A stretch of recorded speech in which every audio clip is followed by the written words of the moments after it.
I now give the floor to Her Excellency, the Member of the Government of India. Excellency, you have the floor. Thank you, Chair. Good evening, distinguished colleagues.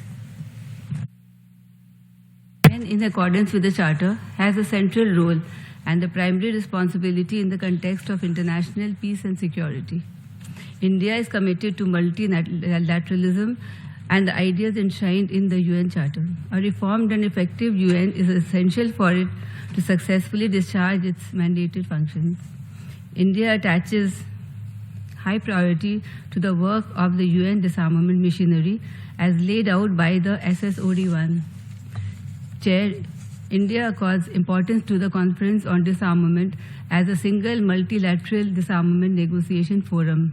The conference has a mandate, membership and rules for negotiating LBIs on growth item again under its agenda. The conference this year once again was able to successfully adopt a decision on its work and its implementation. This is all the more noteworthy because the decision was accomplished in the midst of geographical stress and conflict. While the subsidiary body reports could not be agreed this year, India values the substantive deliberation that took place. As a main deliberative body within the UN on disarmament issue, the Commission's role as a platform for dialogue and cooperation, bringing together universal membership, cannot be understated. The Commission has made several important achievements in its past, having successfully adopted several notable guidelines and recommendations.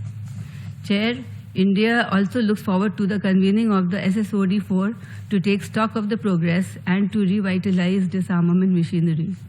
India values the important efforts and publication by UNIDIR. India attaches importance to disarmament education.